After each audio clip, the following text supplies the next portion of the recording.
سلام دوستای عزیز، خوش آمدین به ویدیو دیگه. خب ما و شما قبلا انزرت کار کردیم، دلیت کار کردیم، مانده اپدیت. برای اپدیت هم ما و شما باید اول از یوزر دیتا بگیریم که کدام چیزا را ما و شما مثلا کدام ریکارد اپدیت میکنه و کدام چیزایش اپدیت میکنه. درست است؟ ما یک قسم دیتا میگیرم، مثلا اول میخوایم آیدی شو بفهمیم کدام یوزر اینو اپدیت میکنن. انتر یوزر نه استودنت است، انتر استودنت آیدی.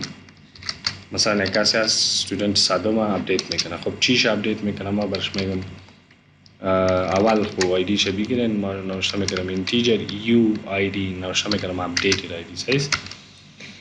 میخوایم که ایره بگیرم next line آیدی شو گرفتیم، بعدا نامش هم میخوایم بگیرم. به خاطر ازی اول باید یک مسیج دیسپلی بکنم enter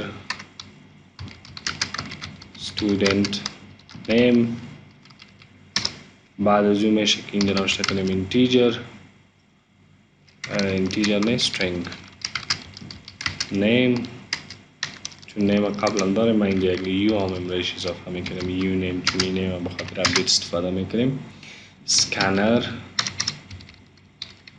dot next. و بعد از این ما شما میشه که برای فون نمبرم enter student phone. اینجا میشه که ما شما کلان اضافه کنیم در معلوم شد. خب برای از این ما شما مثل زمین اسکنر استفاده میکنیم، فقط نام ویریبل چنج میکنم. به جای از این نوشته میکنیم یو فون. نام عجیب آمد اما خب با خاطر که ویریبل باید متفاوت باشه.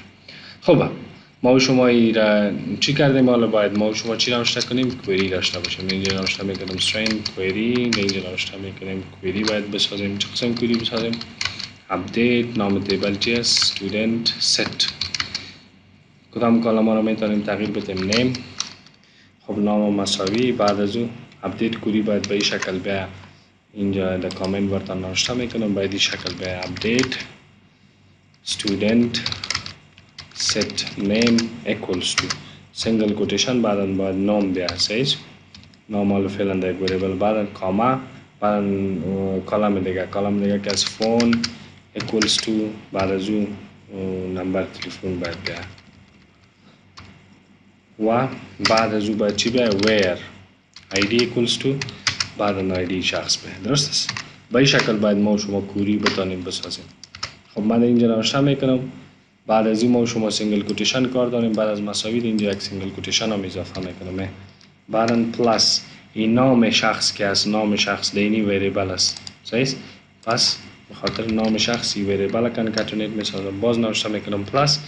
بعد از نام شخص باید یک سینگل کوتیشن و یک کاما بیاد.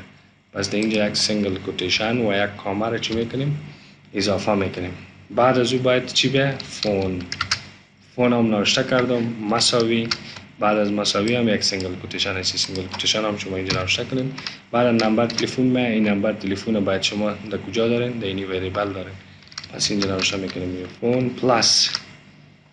بعد از فون چی داریم؟ بعد از فون اینجا یک سینگل کوتیشن داریم. این سینگل کوتیشن هم باید ما شما چی بکنیم؟ اضافه کنیم. پس در اینجا نوشته میکنیم سینگل کوتیشن، بعد اسپیس where id equals to، بعد از id ما شما یو آی دی اضافه میکنیم. خب به این شکل ما شما تانستیم چی بکنیم؟ به این شکل ما شما تانستیم کدام جای یک دانه پلاس کم کردیم یا زیاد است. مشکل چی است؟ وریبل. خب کوری قبلا دکلار شده، ما شما میتونیم این اپدیت کوری بگیریم. درست است؟ ما میخوایم که این کوری هم یک دفعه دیسپلی شود. ما شما این دیسپلی بکنیم ببینیم کدام جای خود مشکل نداره. شما کوری جنریت میشه رو خودتان ببینید. بعد از اون ما شما میتونیم میری چی کنیم؟ اکزیکیوت کنیم. چطور اکزیکیوت میشه؟ اکزیکیوت اسکلام st.execute update اسکلام متد استفاده میکنیم execute update. خب execute update ما اپدیت کوری رو برش پاس میکنیم. این با ما و شما چی رو ریترن میکنه؟ integer updated روز، تعداد روهایی که چی شده؟ update شده. حالا میخوایم همین تعداد روها رو چی بکنیم؟ دیسپلی کنیم. چطور میتونیم دیسپلی کنیم؟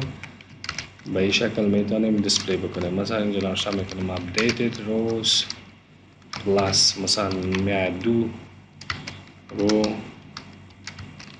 updated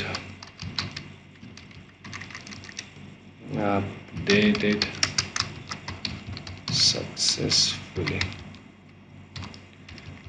خب میشه همین یک رو باشه، میشه همین اس شما تو بگیرین، تو بگیرین. اگر یک رو بید خب یک رو، اگر چندین رو بیدم میشه که تو بگیرین. خب ما و شما چی را هم کار کردیم؟